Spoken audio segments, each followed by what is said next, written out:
It began not with fire and brimstone, but with a whisper of radical simplicity. A single political entity, known as the Angkor, promised Cambodia a clean state, free of contamination, self-sufficient, and perfectly pure.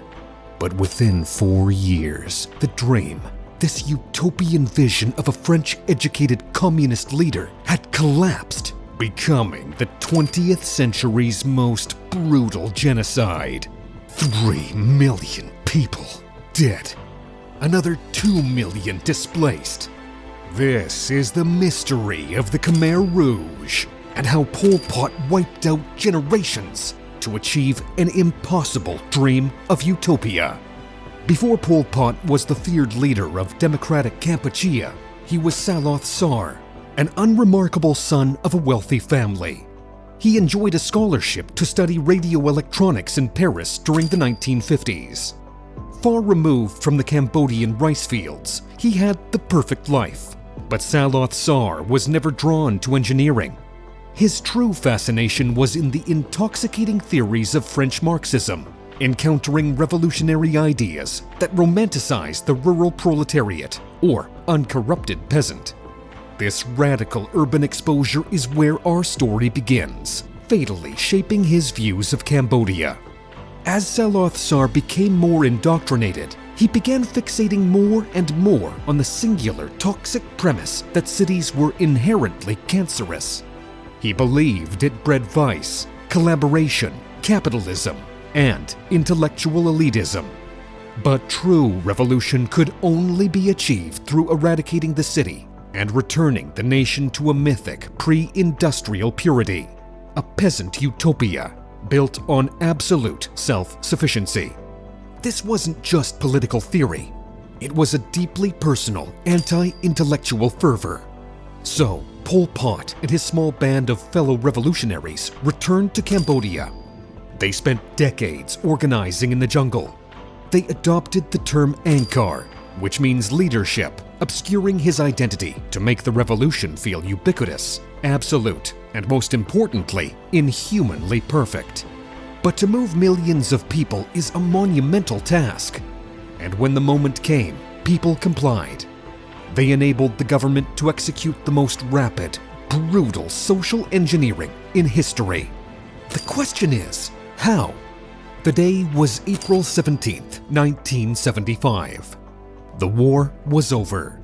As the Khmer Rouge troops marched into Phnom Penh, 2 million residents, starving, exhausted, and ecstatic, poured into the streets. They expected liberation and relief. They got nothing. Within hours, the celebration turned into panic. The cadres gave a single, terrifying order: evacuate everyone, immediately. They sold them a lie. American bombs need clearing. You will return in 2 or 3 days. But reality was entirely different. It was the irreversible enforcement of Year Zero, a sudden, comprehensive evacuation, performed at gunpoint under the blazing sun. It was the first act of genocide. It was just the beginning. Doctors, government clerks, shopkeepers, and professors were forced to march hundreds of miles into the arid countryside, and within 48 hours, money, markets, schools, hospitals, religion, and property rights were abolished. By nightfall, a respected surgeon was a rice-planting slave. A teacher became a cultivator, and a lawyer arguing the law was shot dead on the spot. It was an instantaneous abolition of all institutions, the definition of Pol Pot's paradise. Yet the empty cities were just the beginning. The utopia was supposed to produce a food surplus, a perfectly compliant citizenry, but the result was famine, violence, and dissent. The worst was yet to come. Utopia was promised, but life in the democratic Kampuchea was defined by back-breaking labor under the scorching sun. Each farm was run as a militarized project, demanding impossible output. Workers toiled for 12, maybe 14 hours each day, and instead of sharing in the crops, they received a single ladle of watery rice gruel. Under Pol Pot, it wasn't mismanagement, but a deliberate policy. Its goal wasn't to feed the population, but to export every single grain of surplus rice to finance its future and military. Worst of all, Pol Pot's twisted logic believed that suffering was a purifying agent. Starvation wasn't failure, it was a necessary virtue, proving the dedication of the peasants to the struggle. It wasn't just the fields he controlled. Angkar, the invisible god of the state, stretched everywhere. They weaponized children, separating them from their parents, and indoctrinating each one to report signs of counter-revolutionary sentiment. Imagine your own kid turning you in for simply taking a few extra grains of rice because they believed they had to.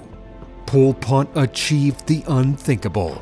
He shattered the sanctuary of family, dismantled personal identity, and punished every misstep. Even exhaustion was met with capital punishment. But utopia was about to come crashing down. When rice quotas failed, the weather disappointed, and mass starvation kicked in, revolt was inevitable. Yet Angkar wouldn't blame its own model. They sought scapegoats, marking the final shift from forced labor to extermination. Then, the question became, who were the traitors, and which characteristics demanded swift liquidation? As the suffering continued, the state turned from an agricultural commune into a purification machine. People were divided. Urban refugees were considered tainted by their past. They couldn't be re-educated and needed to perish. The Angkar identified categories of contamination of people that needed to be exterminated. These were the intellectuals, the man who wore glasses, the woman who spoke French, and even the medical doctor was a suspect. Their virus, they possessed independent thought. The punishment, swift execution. Next were the ethnic minorities, Cham Muslims, Vietnamese, and the Thai populations, who were forced to abandon their faith or perish. After them came the former officials, former leaders whose past loyalty was an unforgivable stain. They were all marked for death and executed. And finally, the religious figures. These were Buddhist monks, Christian clergy, and imams. They were hunted down and slaughtered. Every religious institute was desecrated, for Angkar was the ultimate authority, the god, if you will. This system of terror culminated in the establishment of Maximum Security Prison 21, or Tuol Sleng S21. Here, people were held without trial and tortured into confession before being brutally executed. Then, the tables turned. As the farms ran dry and more than 2 million people died, the system failed. Pol Pot turned inward. Each shortage was a betrayal. Every failure was a plot. He began purging his own party. The leader of agriculture for failed crops, the head of the military for losses, and finally, the entire system came crashing down. By 1979, just 4 years into his leadership, he was overthrown by the invading Vietnamese. He was exiled, where he lived for another 19 years before dying in 1998. Pol Pot didn't just rule Cambodia, he crushed its soul, leading to a genocide that rivals that of Adolf Hitler and Mao Zedong. It took Cambodia decades to rebound. Entire generations were wiped out, all thanks to one man's sick and twisted vision of utopia. And if you want to see Pol Pot in action in the modern era, you only need to turn to one country and its dictator, North Korea. Under the Kim dynasty, the country has been doing the same. The difference is that no one will invade this nuclear power. But what do you think of this radical communist policy? Do you still see it in the modern world? Let me know in the comments below.